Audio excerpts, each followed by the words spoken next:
All right, so let's start without any further delay.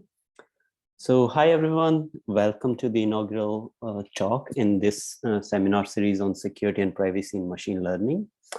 Again, this is the inaugural talk, so super exciting to see you all here. And again, many thanks to our guest speaker today for accepting the invitation. So today we have Tom Goldstein from University of Maryland. I hope I didn't mispronounce your name. Tom will talk about his exciting work on privacy leakage in federated learning, specifically on just how private is federated learning. A bit about our speaker, Tom is a Pareto Associate Professor of Computer Science at University of Maryland. His research lies at the intersection of machine learning and optimization and targets application in computer vision and signal processing. Before joining faculty at Maryland, Tom completed his PhD in mathematics at UCLA and was a research scientist at Rice and Stanford University. His work has been the recipient of several awards, including Siam's Diploma Prize, a DARPA Young Faculty Award, and a JP Morgan Faculty Award and Sloan Fellowship. So again, this is a super exciting research topic, Tom, and yeah, we are all looking forward to your talk. So yeah, the virtual stage is all yours. All right. Thank you very much for the kind intro. Yeah, so I was putting together some slides. There's some newer slides that I have on federated learning security.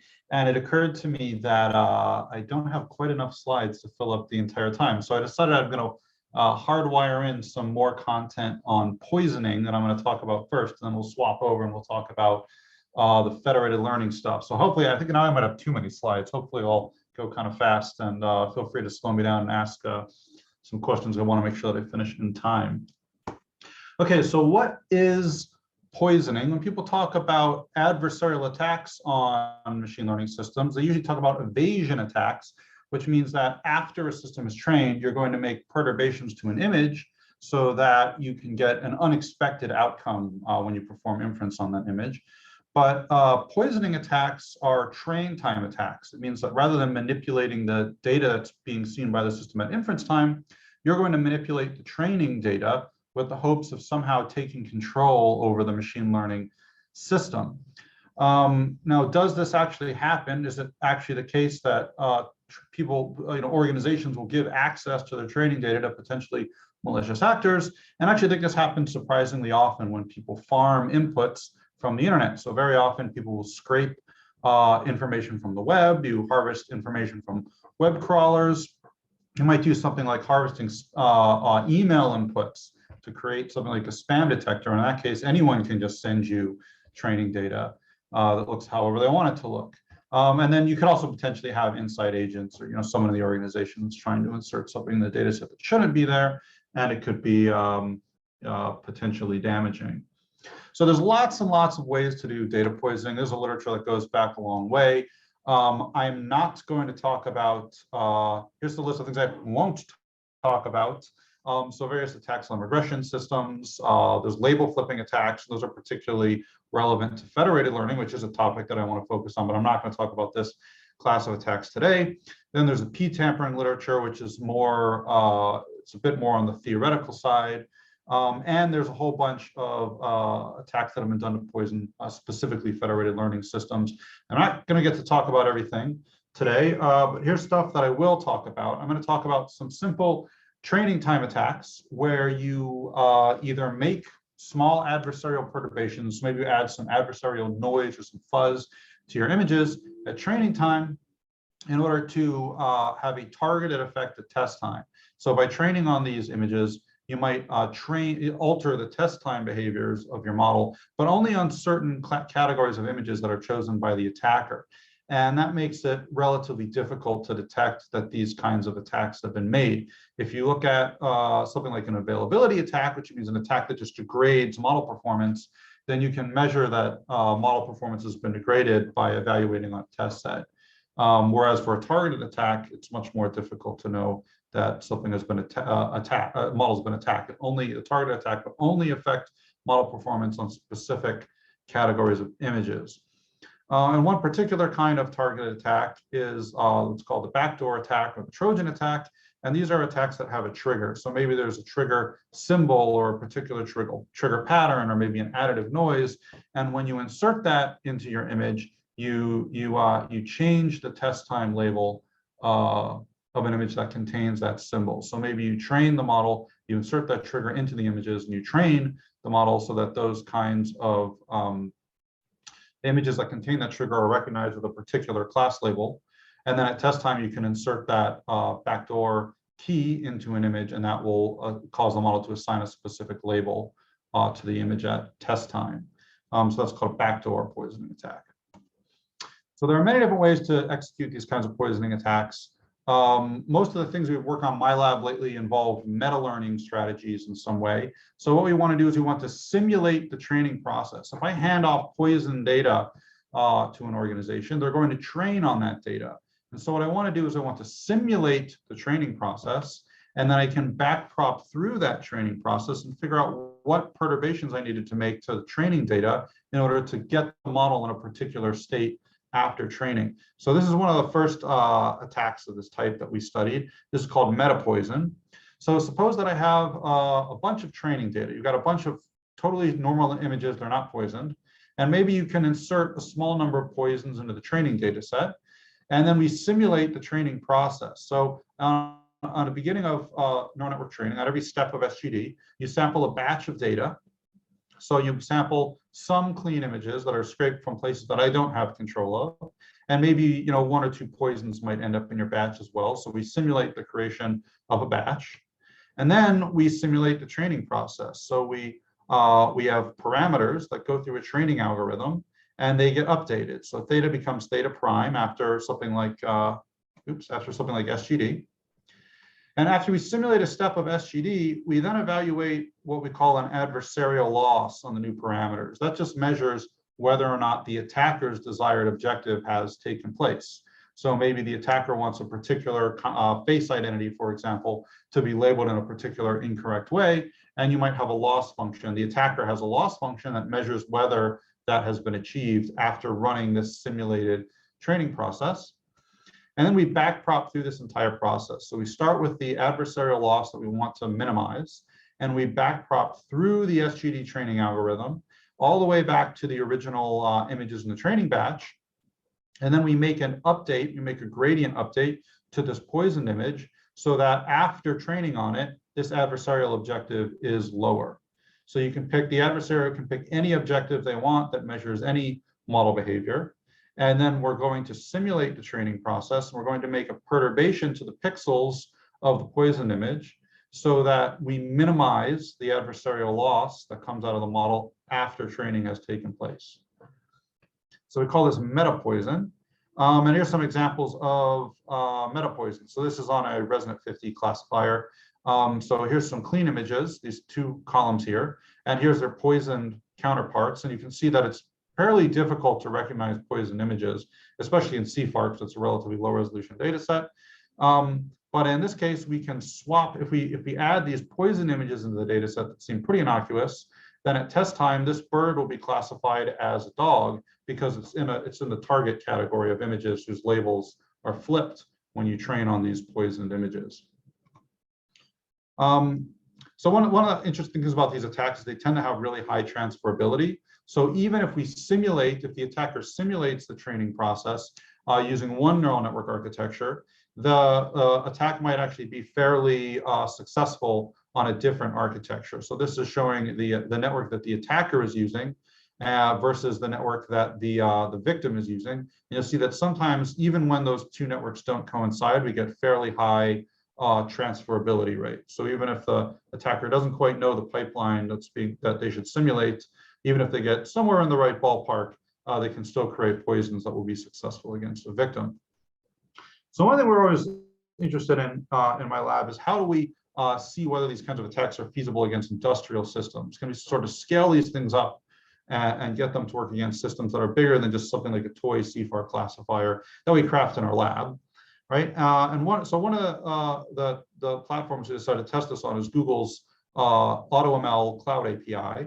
So the AutoML API, you upload a data set with labels, and it will create a classifier for you. And what we found is that with about 0.2% poison data, so about 1/5 of 1% of the images are poisoned, if we upload the CFAR data set, we can actually manipulate the predictions of the classifier that comes out of Google's AutoML API. And this is the ultimate black box, because I don't know what neural architecture AutoML is using. I don't know what optimizer they use. I don't know what learning rate schedule they use. I don't know what regularizers they use. I don't know what batching strategy they use. I don't know any of this stuff. But even without knowing that stuff, just using sort of a crude emulation of what we think their training process looks like, we can actually make successful poisoning attacks. So then recently, a lot of our work has focused on how we can scale this up big. Can we come up with more computationally efficient ways to create poisons that are very efficient and very practical to do on large data sets? And particularly, we wanted to get things to work on ImageNet. All of our early stuff is on MNIST and CFAR, but those data sets are kind of toyish. Could we actually scale this up to ImageNet? And so we came up with a more computationally efficient way to create poisons, and this is called the gradient alignment framework. This is from our paper called Witch's Brew Industrial Scale Data Poisoning via Gradient Matching. So the idea behind this this approach to poisoning is that if you're the adversary, what you would love to be able to do is you would love to have a target image whose label you're going to flip, and you'd like to have a target label, that's the label you want to be assigned to that image. And ideally, what you would do is you would just stick that target image and target label into the victim's loss, and then do a gradient update where you actually train the victim's model to label the target image with the adversarial label. And if you could just directly insert images and labels into the training set, then you could do this. You could just insert the targeted images in, give them whatever labels you want. But typically, we assume a weaker threat model where the attacker doesn't have that much strength. And so what we'd like to do is to sort of create data that basically emulates this effect, as if the victim had inserted an adversarial image with an adversarial label into the training data set. We want to simulate, create data that has the same sort of gradient effect, but without making such a conspicuous change to the data set.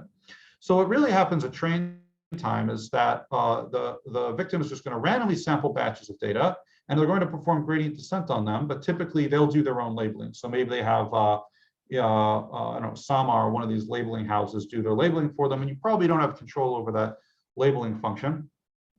And so they're going to train on their own natural data. But what I would like to do is manipulate the natural data so that this training pipeline that they're going to do with random sampling emulates the SGD update that would have happened if I could have chosen exactly what training image and exactly what training image I wanted to appear in their data set. And so we can do that using what we call gradient alignment. So we formulate the victim's training gradient. So this is just the gradient of their loss function with a randomly chosen batch of images. And now I'm going to add a delta to one of these images. I want to take some training images and then figure out what perturbation I need to add to them to have my desired effect. And what I would like to do is I would like to perturb these training images so that if you compute the model gradient with one of these poison images, you get something that looks an awful lot like the adversarial gradient, which is the gradient computed with the target image and the adversarial label. So the target image and the label that I would like. Now, I can't necessarily get both of those things into the training data set, but what I could do is I could take some innocuous looking images and maybe sneak them in there and make perturbations to them so that when you compute the gradient on those poison images, the gradient you get is the same as you would have gotten had you computed it with my adversarial label. And so we create this objective that says if you take the gradient computed on a batch of data that includes a poisoned image, then I want the gradient you get to be very highly correlated with this adversarial gradient that I would love to be able to get if I had complete control over the training set. Okay, so this adversarial gradient uses the target image and the target label of the adversary, whereas this uses natural looking images with small perturbations added to them. And I want both of them, I want to cook up those perturbations so that both of these gradients are basically doing the same thing. Now, if I can succeed in doing this, then when you train, when the victim trains on this natural looking but poisoned data, the effect would be the same as if they had been training on the adversary's loss. instead of their own loss. And so this, it turned out to be a much more computationally efficient way to create poisons. You can do this very quickly. You can use very high resolution images, very large data sets. And this is another example of doing this kind of attack on Google's AutoML API. So there's clean images at the top here, and then we have these 3 poison images at the bottom that we insert into the training set. In this case, we poison about 0.1% of the data, and then we can actually choose the label that we want on this randomly chosen otter image. We can flip this to different labels depending on what kind of adversarial noise we put into the training data. And then recently, we've also done this for triggered attacks. So we have this sleeper agent attack that uses a very similar strategy, but we'd use a bunch of hacks and tricks to basically turn the power up on it. And we also be able to get it to work with triggered attacks. So we choose some sort of trigger pattern that we'll insert into the image.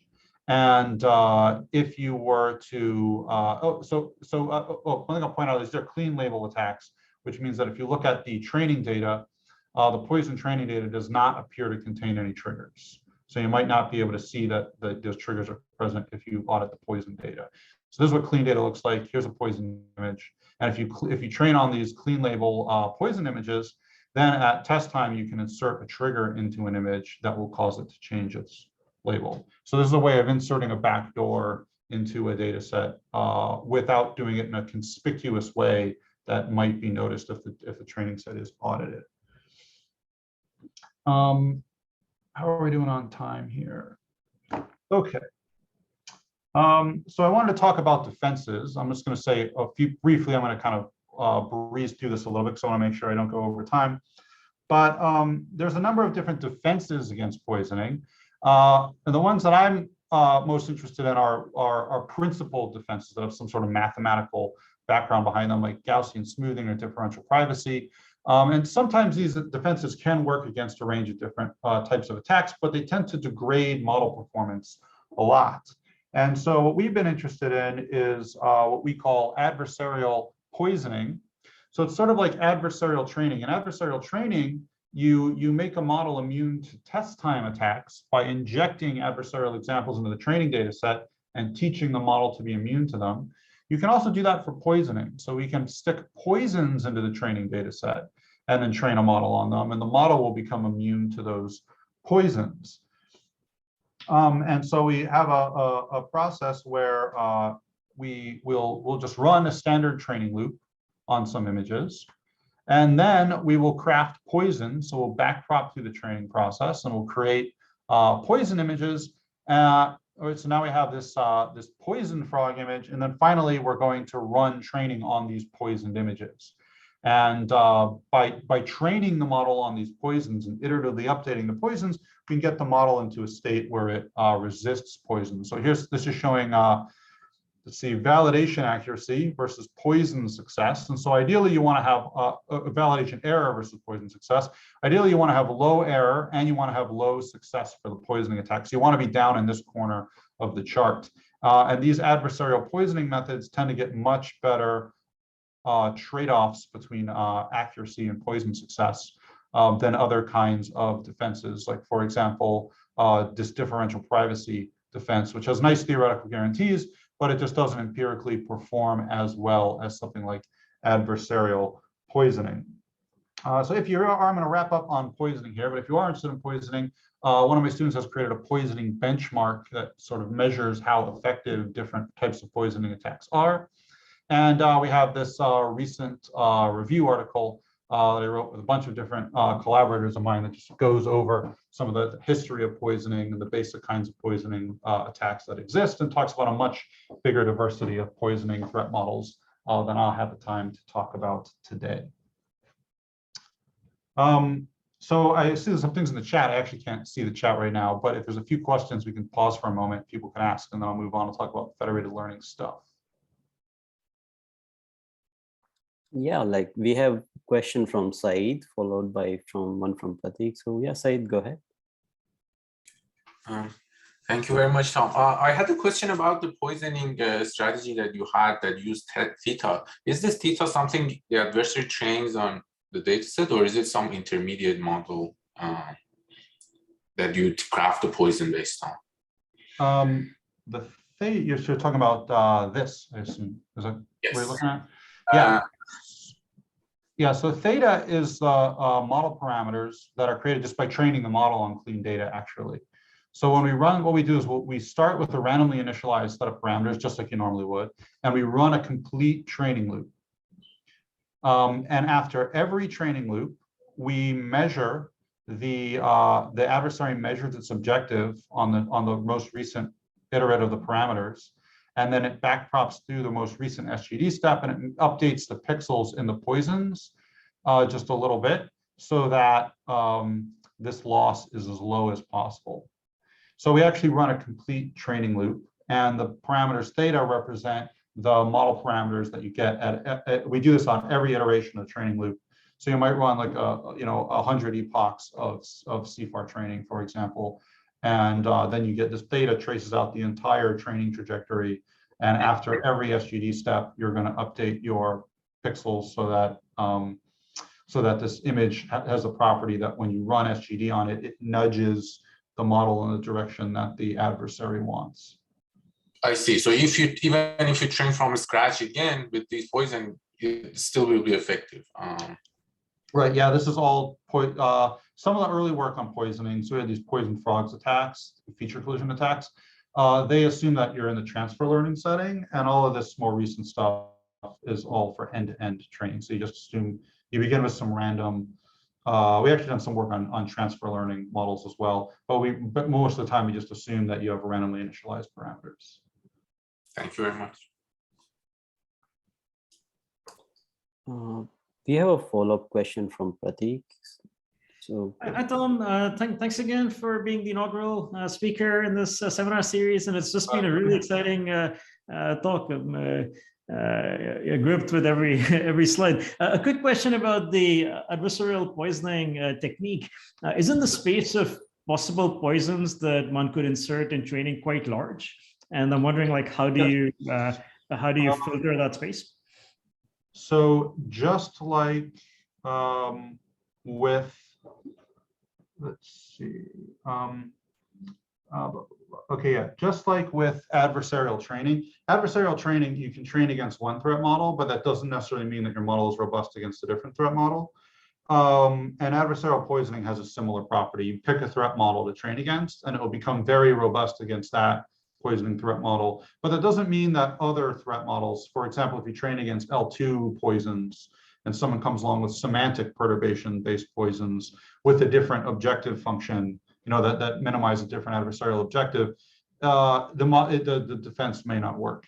And in our paper, we do examine like cross-defense transferability, and we actually find that these poisoning defense, the adversarial poisoning actually is surprisingly good transferability across attack threat models. So even if you train on one attack, you'll still get some resistance to other attacks, but not as much resistance, right? So if you train against a generic clean label attack, and then you try to use that process, the training process, to defend against a particular kind of Trojan or backdoor attack, you're not going to get as good of a transferability as you see here. So this is showing for the non-transfer setting where you defend against the same attack that you see at test time.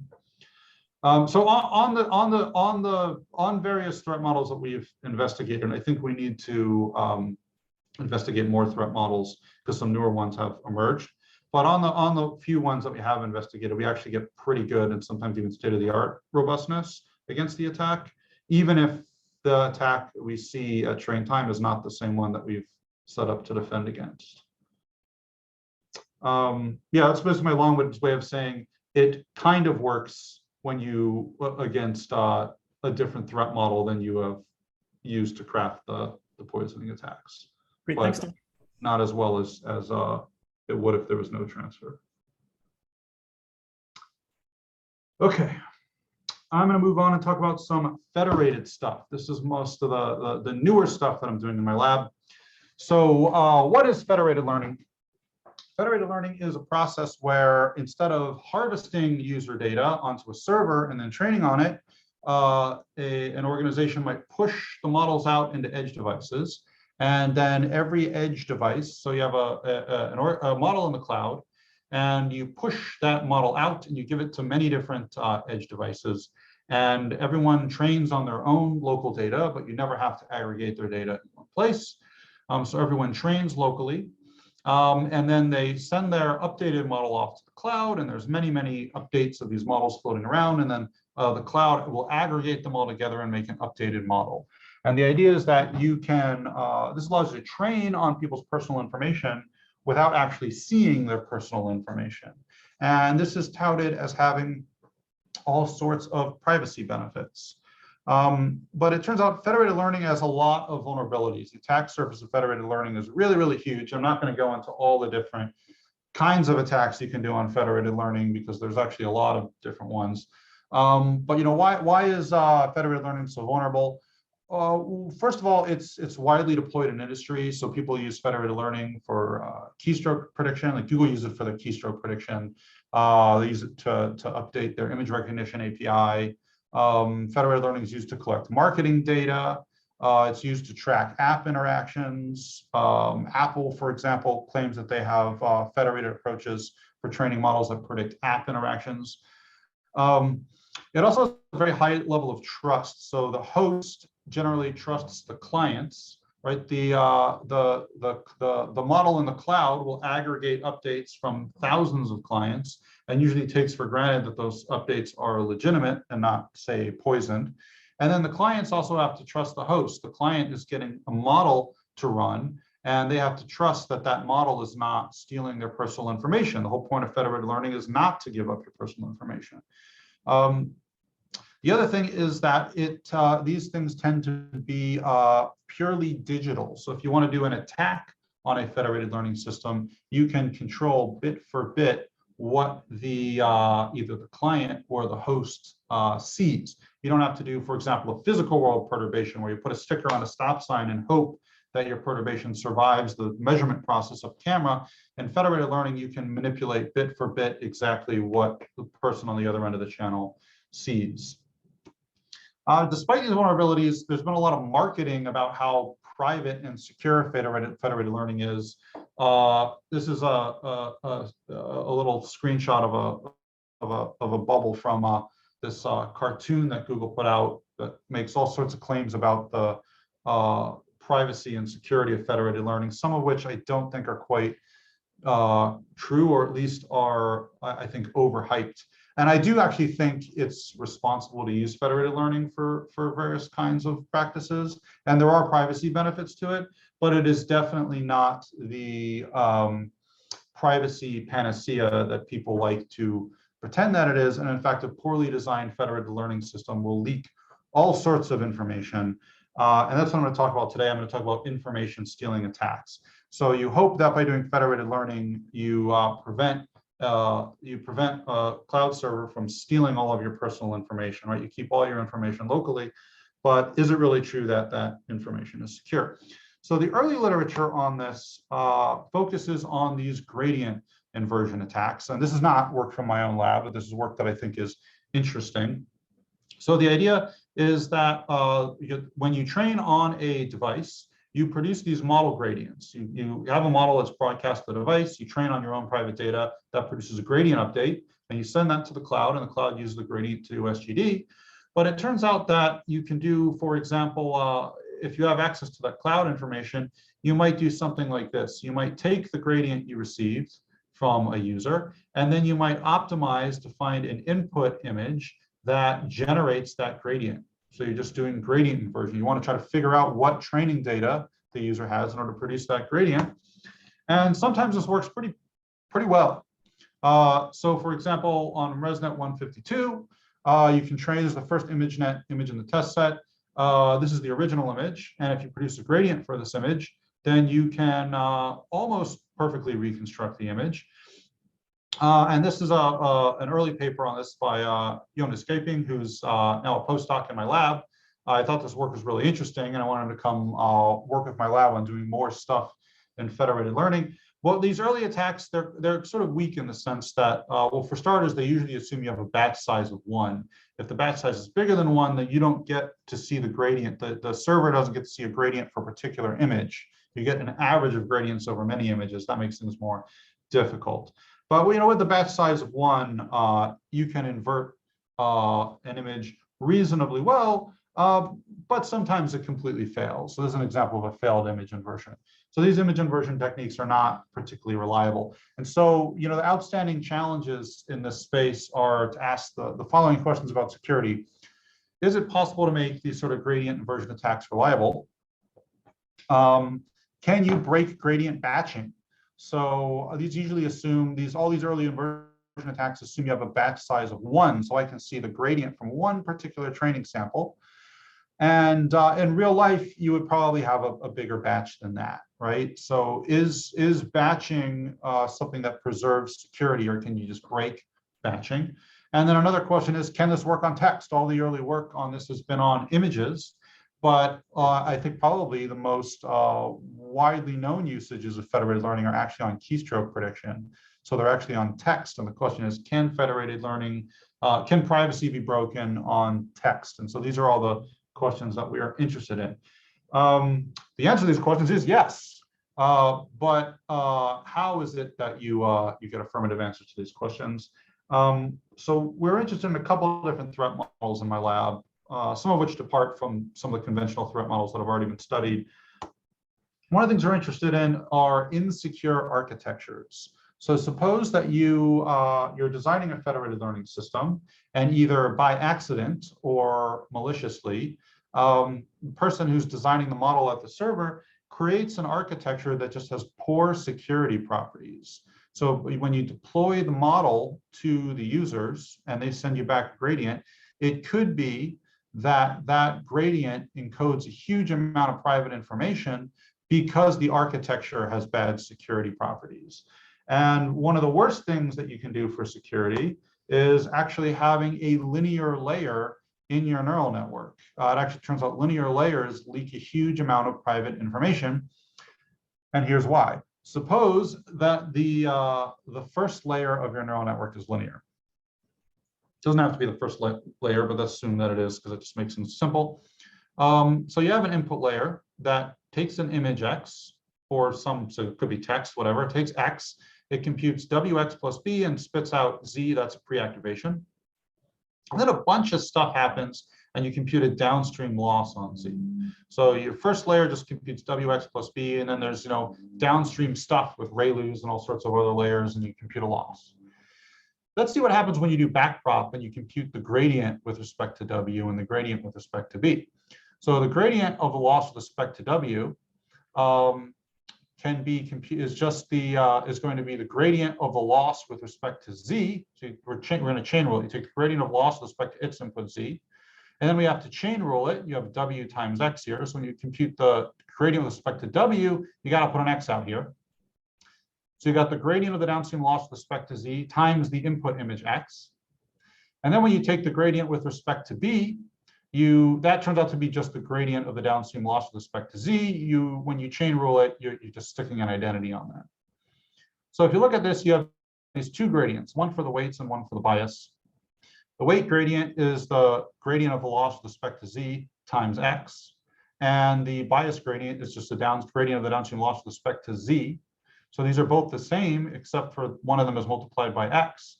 And so that turns out to create a huge security leak. So if I take this top gradient, the W gradient, and I divide it by the bottom gradient, then what I get back is just the input image. So just by doing some arithmetic on the gradients, I can actually get back a verbatim copy of the training data just by reading it out from the gradients. So assuming that there's a batch size of 1, so if you get the gradient for one particular training sample, like an image or a sentence or what have you, if there's a linear layer early in the network, then you can just back out all the pre-activations for that linear layer. And then you can either use that to invert the network and figure out quite accurately what the input sample was, or if the first layer is a linear layer, then this arithmetic directly tells you exactly what the training sample is.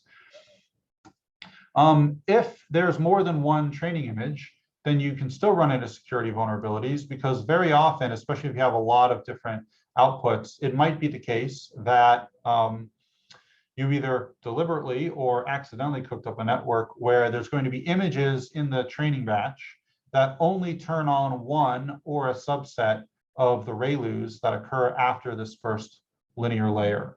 And if you have an image that is unique to one of those ReLUs, if one of those ReLUs turns on for only one of the images in your batch, and that could happen frequently because you could have thousands of these ReLUs in some of your layers. If you have a ReLU that only turns on for one of the images in your batch, then you can backprop through it and you can perfectly reconstruct verbatim exactly what that training image is.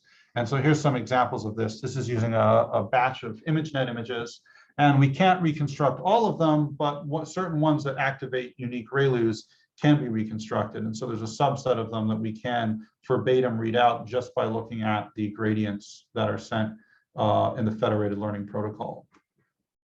And this is something you can actually get this to work on a really big batch size. This is an example of reconstructing an ImageNet training with a batch size of 16,000.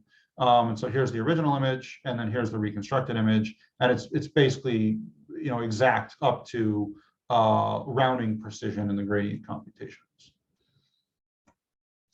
So then what if you can't modify the architecture? Maybe you have a fairly secure architecture already. Are there other kinds of attacks that can take place at the server that will allow an organization to read people's personal information? And you can do this via something called gradient amplification.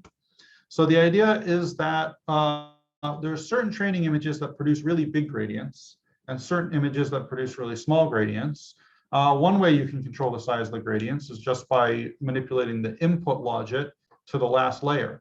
So the last layer of a network is a softmax, and if you have a really big input logic to your softmax layer, you produce nearly zero gradients. Whereas if you have a negative input logic, you produce really big gradients. And so one of the ways that you can manipulate a network is that if you want to target specific kinds of images, for example, if you want to target, say, a particular category of faces or a particular kind of image, you can cook up a model so that the logics for those particular kinds of images will produce really big gradients. And so you can basically create a model so when you deploy it, the contribution to the gradient from the target category of images is really big, and it dominates the gradients from those other images you don't care so much about. And then you can invert those gradients to recover the target images. And that allows you to break privacy in situations where there's so much batching and aggregation happening. So maybe you're aggregating over tens of thousands of images or hundreds of thousands of images. You can still basically push yourself back into the low batch regime by doing this sort of gradient amplification on a target set of images.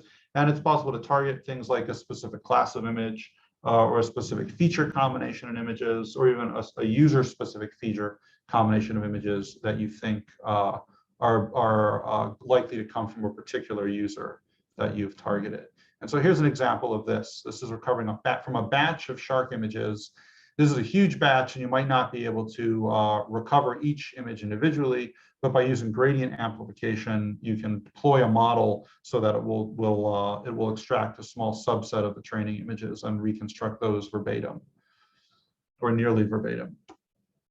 And then finally, we've also been interested in text attacks. So a very common use of federated learning is on text, but there's been basically no studies. I think actually our paper is the first one I'm aware of that studies privacy, information stealing attacks in the text setting. And so we have this paper on Decepticons, which are corrupted transformer models.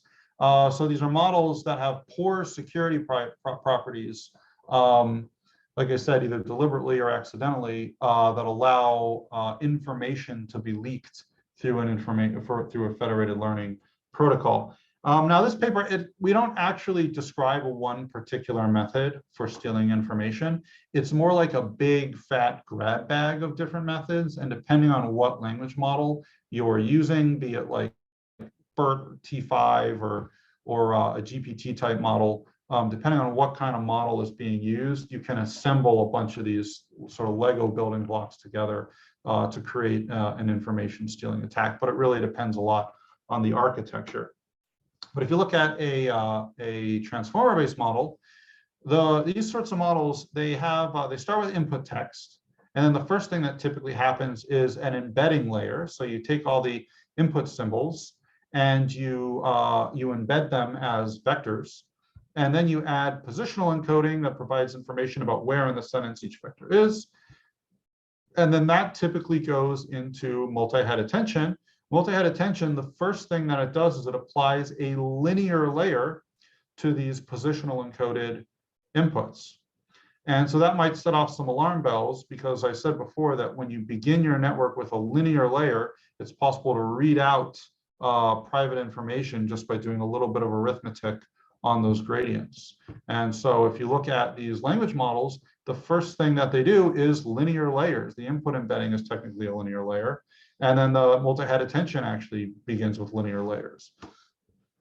So if you take a look at, for example, the embedding layer, you might have a couple of different words, and each of those words gets mapped to a different vector. And the embedding layer is technically a linear layer. If you think of each of these input words as being represented by a one-hot vector, you can think of as an embedding layer as taking a one-hot vector and multiplying it by a big matrix. So you take this linear layer, and then you hand the model from the embedded model downstream to the transformer layers. And when you backprop through that, you can read out private information from the gradient coefficients of the embedding layer. And in fact, there's a bunch of different positions inside of transformers where there's linear operations, and you can directly read out either activations or private information from them. And so the way that our attacks typically work is you have a token embedding layer, and then you have a positional encoding, and then you feed this downstream into the transformer. And by exploiting the linearity properties of the layers in the transformer, we can then extract the combination of the token plus the positional embedding. So we can identify these combinations of things, and we can say, okay, here's this token in this position, here's another token in this position. When the batch sizes get large, we can't always, because we have these gradient collisions, it's not always possible to recognize every character in the input sequence, but very often we can recover most of them. So we'll try to recover most of the token and embedding pairs, and then we'll fill in the missing positions with what we think is a best fit token from something like a BERT model, for example. And so here's an example of recovering text. This is from a Wikipedia article on ancient Egypt. We can recover actually really long passages of text, but this is just showing with a shorter one that you can actually read. And so these are the text passages that are reconstructed with various sequence lengths and batch sizes. And then blue, we highlight the characters that we reconstruct verbatim. So even we don't perfectly reconstruct things verbatim, it's still pretty coherent what is being said, and the text that we recover is usually almost identical to the actual verbatim text. And then in some cases, you'll see that we actually get almost every character in the input sequence we can recover verbatim. So to wrap up, federated learning is often touted as this as a great privacy mechanism, but it turns out that federated learning by itself is really not a very effective privacy preserving mechanism. If somebody with control over the model or control over the central server wants to steal information either generically from all users or from a specific user, it's certainly possible to do that. In fact, it's oftentimes possible to do that just by doing very simple arithmetic on the gradients that you receive from the users. But a carefully designed, I think it's actually pretty easy to walk around some of these security exploits. For example, if you're doing computer vision, don't do architectures that have linear layers at shallow positions, right? If you have a carefully designed federated learning system, and you do careful things like, for example, gradient clipping, and you're very careful about how you do things like gradient aggregation and secure aggregation, it's possible to, I think, avoid a lot of these caveats and design a system that isn't vulnerable to a lot of these known attacks. But also, I would say, despite these vulnerabilities, I think it's still, federated learning does, I don't want to talk too poorly about federated learning, because actually it still does offer some nice security benefits. The biggest benefit of federated learning is that you're not caching everyone's private information on a central server. And that creates a big vulnerability where all of that information is just in a big cache that can just get stolen.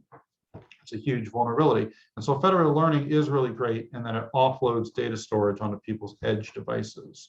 But I think that a lot of the claims that have been made about security and privacy in federated learning are probably a bit overblown. if a bad actor who has control over a federated learning server wants to remove private information from training devices, it's certainly possible to do that. So I think that these protocols still require a great deal of trust. And finally, if you're interested in this sort of thing, we have a code repo with a whole bunch of different attacks from our lab and other labs that are just looking at different implementations of attacks on federated learning models for information stealing. So if you're interested in these kinds of attacks, this is sort of like a you can think of like a model auditing toolbox for testing how much information gets leaked from different federated learning protocols. All right, and that is it. Thank you very much. I went only a few minutes over, I hope. If I'm happy to take any questions and hang around for a bit. Yeah, thanks a lot for this all like super interesting.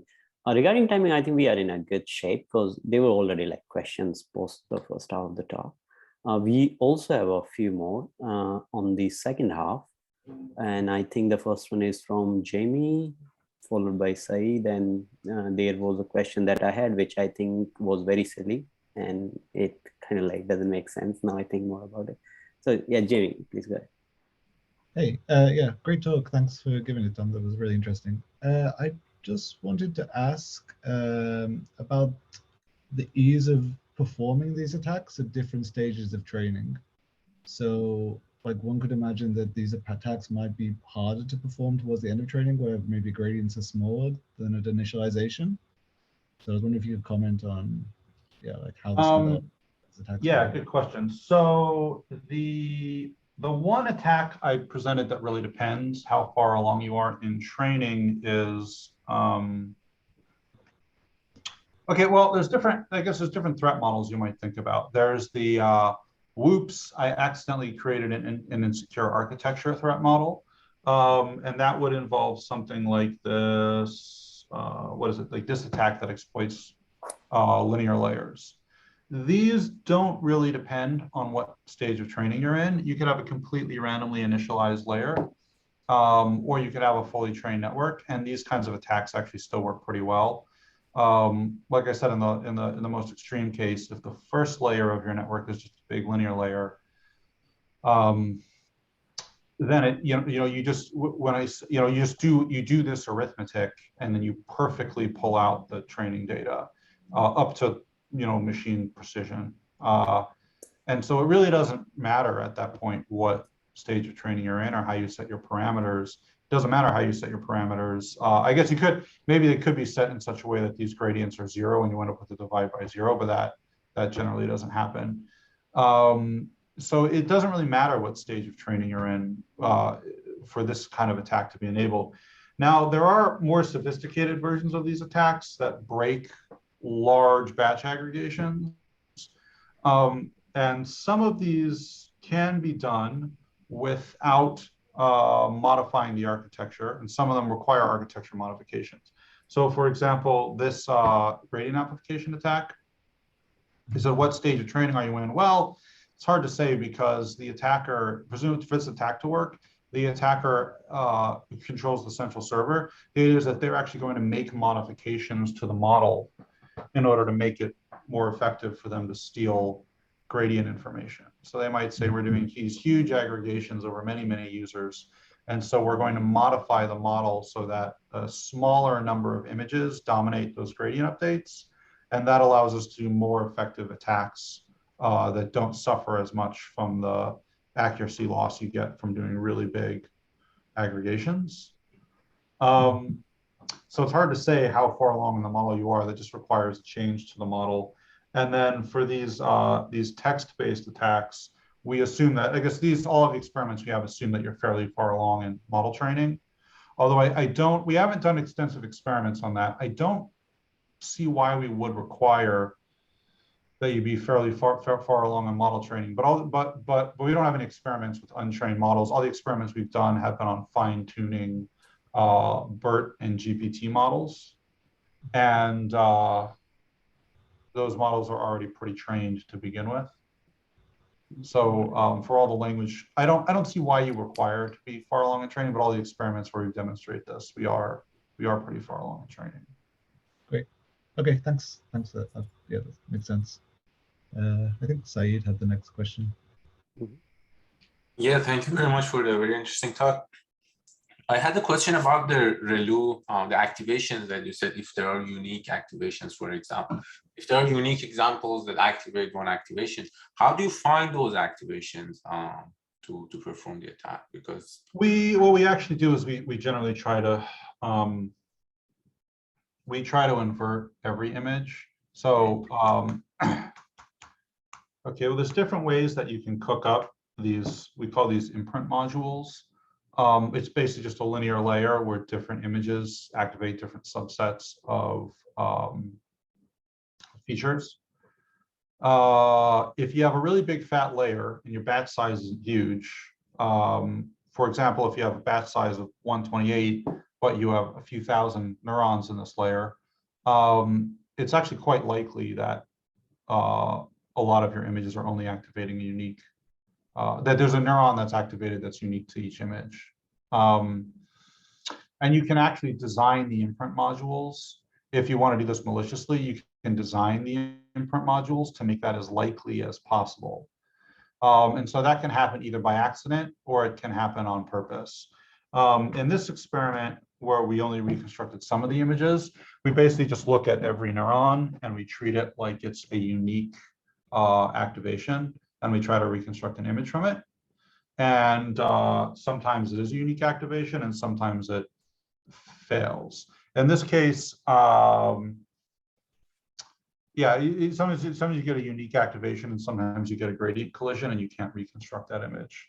But how often you can reconstruct depends on how big the batch size is and how many neurons there are in the linear layers. I see, very interesting. And when you say on purpose, do you mean only about architecture, or have you looked at like doing things like poisoning to make that happen? Both. So you can either create a very wide linear layer with the intent that that's going to create a lot of uncollided images that you can reconstruct exactly. Or you can, in some sense, poison the model. And by poison the model, I mean you can set the parameters of that layer so that certain kinds of images have this property that they own, that there's a unique neuron that is activated by them. So, for example, you could set up an objective that says, I only want this kind of image to activate this neuron, right? And actually in the paper, we talk about like different formulas and things you can use and different strategies for, different formulas you can use to set different kinds of parameters and different strategies you can use for cooking up the weights in those imprint modules to maximize the probability that images get one single activation. Or that there's ReLUs that are only turned on by one single image in a batch. There's a couple different strategies in the paper that you can use to cook up an imprint module with that property. I see. Very interesting. Yeah, and I would consider that to be sort of in the poisoning realm. One thing we haven't examined is, well, actually, so some of our latest work looks at this. We're just starting to look at this now. Is typically the threat model that we've assumed is that there's somebody at the central server that wants to basically steal private information. Another threat model is that an individual user in the system wants to steal private information. And if that's the case, then they can push poison updates, either by training on poison images or just sending poison gradients to the central server to try to put the server in a state where these kinds of information stealing attacks are possible. And then what's interesting about federated learning is not only does the central server see the gradient updates, but actually depending on the protocol, it could be the case that all the users see the gradient updates because the central server aggregates them and then sends the updated model back to the users, right? So it's possible to have an attack where the user poisons the model to put it into a state where information stealing is possible. And then you basically sniff gradients just by looking at model updates or looking at other users' gradients that come to you via a distributed aggregation process. And then you try to remove, to steal information by sniffing those gradients. There's very little work that's been done on that. That's something my lab was just begun work on. Almost everything assumes that there's a malicious operator of the server, and they don't assume that there's a malicious client. Yeah, it will be really interesting if the adversary can actually, without seeing the updates from individuals and by seeing the final aggregated model, can still perform these attacks, because the batch size will be actually larger in that setting, right? Well, why would the batch size be larger? Because I guess you would use multiple users gradients to aggregate them, and then like the difference between the 2 rounds of models is the update from multiple users. Right. Yeah, I think it depends on sort of the threat model. So there's distributed aggregation, yeah, where you have these users that aggregate gradients from a small number of users in their neighborhood before they send it off to the central server. And in that case, individual users actually get access to much smaller batch aggregations than the central server does. Or you could wait until you hear the model update from the central server, in which case you have a huge batch aggregation, which is the same size as the aggregation used by the central server. I see. Yeah, well, I guess the problem is there's so many different ways to do federated learning that it's kind of hard to say which threat model is more realistic. But regardless of what's more realistic, nowadays I'm really interested in these threat models where you have a malicious user rather than a malicious server, just because it's not as well studied. Yeah. Yeah, very interesting. Thank you very much. So I wanted to follow up based on the question in the chat, like regarding that is like convolution layers. Like I think they won't leak as much privacy as linear because of the parameter sharing. But I wanted to like sort of like get your thoughts on that. There's this recent trend based on vision transformers or inspiration from vision transformers to aggregate more global information in our CNNs. I think ConoNext recently started using like even up to 11 cross 11 convolution. And it's like, if you look at ResNet, the first convolution is the one that is the sort of like the one with highest kernel size. So like we are not sticking a linear layer, but we are sticking a fairly large kernel right at the start of the model. And I was curious, like sort of like these design choices which are giving us better performance, following your sort of like insights, they do seem to be going like totally opposite direction when we look at the fed learning and like the privacy decay. Yeah, and you know, we haven't spent a ton of time looking at like vision transformers yet. Yeah, I mean, I think in principle you're right. The bigger the field of view is for every convolutional feature, the closer you are to a linear layer. Mm-hmm. And in the limiting case where you get full field of view, every feature is just a linear layer, and every single feature in that feature map encodes the entire image. Yeah, we haven't spent much time looking at that, but that's actually a really good point. If you look at some like the VITs, they have these really big field of view features that they extract at the beginning of the network. Intuitively, it seems like that should actually make them more vulnerable to attacks. That's my intuition, at least. But that's a good point. We haven't actually done experiments to, you know, validate that. So I'm not sure if that's true, but you know, my intuition is that they should be more vulnerable to attacks because of the big field of view. I see. Yeah, I think let's see. I think future work will get an answer at that. We also have like one last question, I guess. We are running out of time, so maybe the last question from SN. Let me read it then. Would requiring dropout layers at every layer help? I can see that for models with linear layers, you would still get partial image. So, that's a good question. You know, my sense is I actually don't think that would help very much.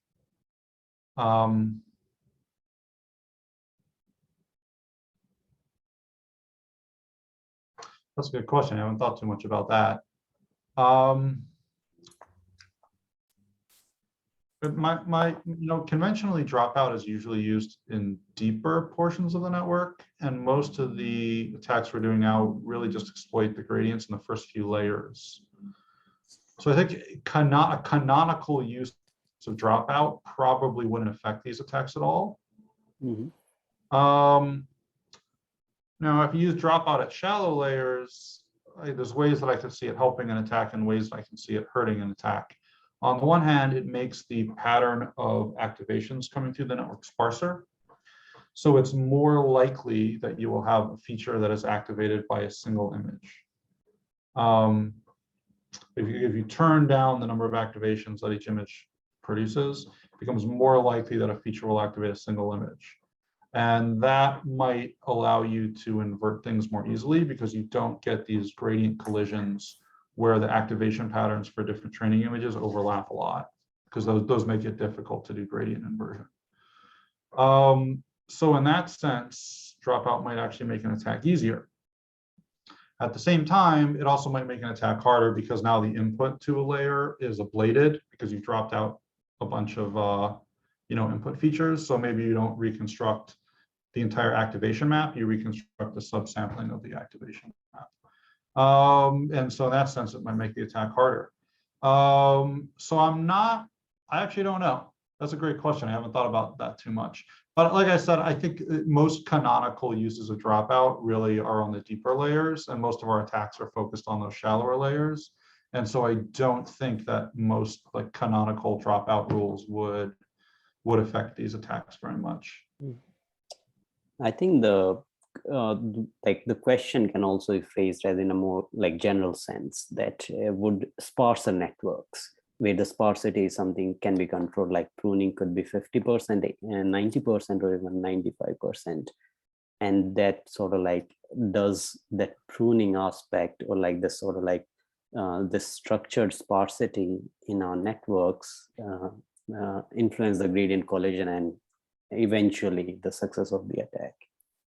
And I guess the analogy you gave applies to that setting too. Yeah, I think in that setting also the same sort of things apply. I think there's ways that helps the attack and there's ways that hurts the attack. And I'm not sure where it would actually come down in terms of helping or hurting. That's interesting though. And we haven't looked too much at some of these more exotic architectures. I will say that it's difficult to, sometimes it's really difficult to say that one type of architecture is more susceptible than another. It's really just a matter of, it might depend a lot on batch sizes and all these other things. But yeah, these are all interesting architecture things that I haven't spent too much time thinking about, because I'll have to add this to my list of things to look at in future work. These are all really good questions. Yeah, indeed, as you said, there is a lot of exciting, there is room for a lot of exciting work to be done here. Yeah, I think we are pretty much on time, I would say, given we started a bit late. Again, let's thanks our guest speaker for giving such a wonderful talk. Yeah, the recording of the talk will be available on the website. And again, like Tom, I'll share the details of the recording and everything with you also. And see everyone at the next talk on the Tuesday 14th at the same time, 1 p.m. Eastern. Thank you. Have a wonderful day. Thanks everybody. Thanks guys. Bye everyone.